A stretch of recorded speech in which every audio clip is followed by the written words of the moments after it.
Chers amis, bonjour, c'est Marcel Réfamia avec vous sur les ondes de Radio Arc-en-Ciel pour cette séquence qui se fait tous les jours. Une séquence qui nous propose de nous approcher de la première lecture que nous propose la liturgie de chaque jour. Donc sur Radio Arc-en-Ciel, vous avez le commentaire, la lecture de l'évangile. Et moi, je vous propose la lecture de la première lecture, en fait. Un commentaire, une petite réflexion. Comment cette première lecture résonne dans nos vies, comment on peut la comprendre. Mais c'est juste une branche, et chacun de nous peut ressentir cette lecture au fond d'elle-même, suivant sa vie, suivant son évolution, suivant ses objectifs. Mais aujourd'hui, ce qui ne change pas, c'est bien la parole du Seigneur. Terre et ciel passeront, mais sa parole ne passera pas. Ça va rester comme il est écrit, fils d'homme, je vais te prendre subitement la joie de tes yeux. Tu ne feras pas de lamentation, tu ne pleureras pas, tu ne laisseras pas couler tes larmes. Soupire en silence, ne prends pas le deuil. Enroule ton turban sur ta tête, chausse tes sandales, ne voile pas tes lèvres, ne prends pas de repas funéraire.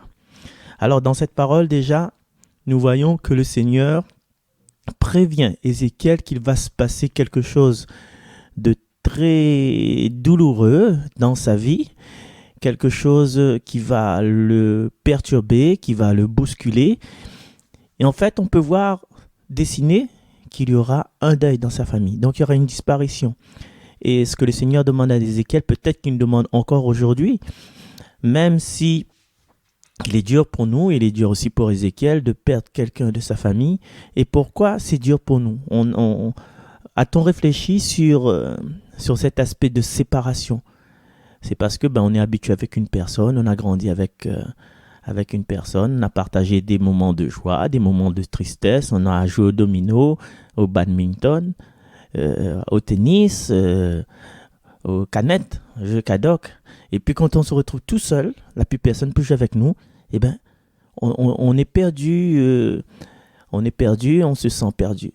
Mais ce que il faut garder dans la tête, je ne sais pas si vous êtes au courant, je ne sais pas si quelqu'un vous a dit, si vous avez suivi un petit peu les actualités, tout le monde va mourir un jour. Tout le monde va passer de l'autre côté. Quand on parle de mort, on pense une porte qui se ferme, on pense plus rien après. Mais non, moi je dis que on va passer un jour de l'autre côté. Voilà. Et donc, si on passe de l'autre côté, c'est que de l'autre côté, on a été appelé. C'est que c'est notre chemin. C'est que il existe un ailleurs, il existe un après que nous ne pouvons imaginer. Nous sommes concentrés dans notre présent, dans notre vie, dans tout ce qu'on a, les petits jeux dans le bac à sable, là, tu vois. On est en train de jouer dans un espèce de bac à sable. On crie, on danse, on trépigne. Et puis, quand il faut sortir de ce bac à sable et rentrer chez nous, là, on est triste parce que notre petit copain est parti, notre petite copine est partie. On reste tout seul dans le bac à sable, en fait. Non. Donc, on peut associer à la mort à quelque chose comme ça. La mort, quelque chose comme ça, un changement. Je pourrais dire aussi notre comment on appelle ça, analogie. Analogie, c'est comme si on était des œufs dans un même panier, dans un même nid plutôt. Des œufs dans un même nid, on se touche, on se côtoie, on se sent, on discute, avec nos propres canaux de communication. Les œufs peuvent se parler peut-être, sait-on jamais, mais il arrive un moment donné où l'œuf doit éclore. Un petit poussin doit sortir de cet œuf. Le petit poussin, quand il sort de cet œuf, est-ce qu'il va rester là ? Il va oublier. Nous, ce qu'on voit seulement, c'est une coquille vide. Et puis on pleure parce qu'on est dans le même état de cette coquille, mais l'autre coquille est vide et nous, on est encore conscient.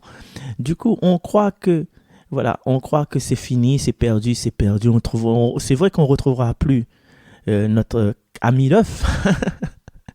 Mais notre ami œuf est devenu un poussin et lui va parcourir le monde, il va voir les choses d'en haut, il va manger les petits vers, les vermisseaux, tout ça, donc il va changer, c'est son destin.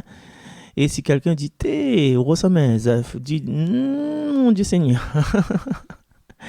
non, on veut pas être comme un on veut changer. Soit tu viens, soit tu te transformes en, en omelette, soit tu te transformes en poussin. Mais si tu restes pareil, si notre vie est vouée à rester pareil comme un œuf qui reste pareil, qui ne change pas, qui n'évolue pas dans son nid, ben ça va sentir mauvais à un moment donné, ça va pourrir, quoi. Donc voilà, je continue la lecture. Ézéchiel reprend, le matin je parlais encore au peuple, et le soir, ma femme mourut. Le lendemain, je fis ce qui m'avait été ordonné, c'est-à-dire pas de lamentation, pas de pleurs, pas de larmes qui coulent, soupir en silence, pas de deuil, pas de repas funéraire. Et les gens me dirent, vas-tu nous expliquer ce que tu fais là? Qu'est-ce que cela veut dire pour nous?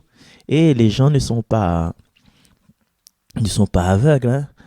Même si ce drame concerne Ézéchiel qui a perdu sa femme, mais les gens se posent la question parce qu'ils connaissent qu'Ézéchiel c'est le prophète du Seigneur. Et ils demandent à Ézéchiel une explication. Ça veut dire quoi pour nous?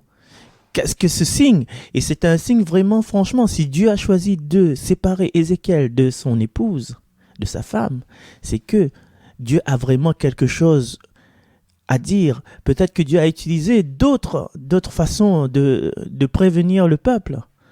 Mais le peuple n'a pas écouté. Et si le peuple n'a pas écouté, c'est que cette dame, Madame Ézéchiel alors, elle était offerte un petit peu en sacrifice pour montrer, pour sauver le peuple, pour montrer que il y a quelque chose de grave qui s'est passé entre Dieu et le peuple. Voilà. C'est un signe, un témoignage comme un martyr.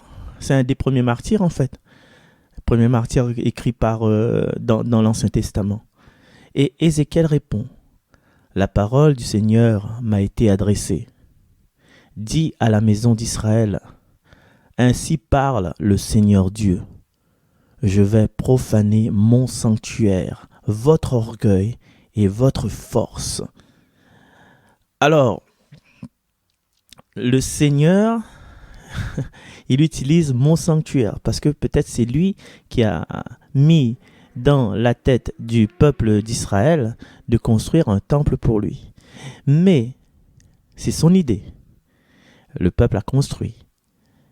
Et il parle de votre orgueil, c'est-à-dire que l'orgueil du peuple et la force du peuple dans cet orgueil ne vient pas du Seigneur, mais de la libre arbitre de chacun de nous. Notre orgueil vient de nous. On ne peut pas dire « Ah, si je suis comme ça, c'est à cause du Seigneur. Si je suis comme ça, c'est à cause de bon Dieu. » Non, c'est pas possible. Voilà. Je vais profaner mon sanctuaire, votre orgueil et votre force, la joie de vos yeux, la passion de votre cœur. Vos fils et vos filles que vous avez laissés à Jérusalem tomberont par l'épée. Vous ferez alors comme je viens de faire. Vous ne voilerez pas vos lèvres, vous ne prendrez pas le repas funéraire. Vous mettrez vos turbans et vous chausserez vos sandales. Vous ne ferez pas de lamentation, vous ne pleurerez pas. Ça, c'est Ézéchiel qui par son exemple, explique aux gens de la maison d'Israël ce qu'il faudra faire.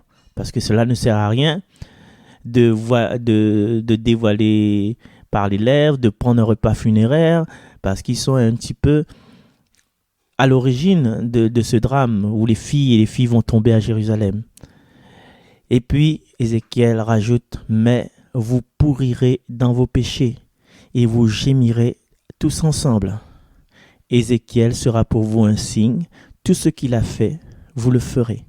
Et quand cela arrivera, vous saurez que je suis le Seigneur Dieu. Et voilà. Donc, ce n'est pas encore arrivé. Ne nous affolons pas. On verra dans les prochaines lectures, si c'est écrit par la liturgie, ce qui va vraiment se passer. Et je vous donne rendez-vous demain pour connaître la suite. Allez, nous retrouve demain. Bye bye.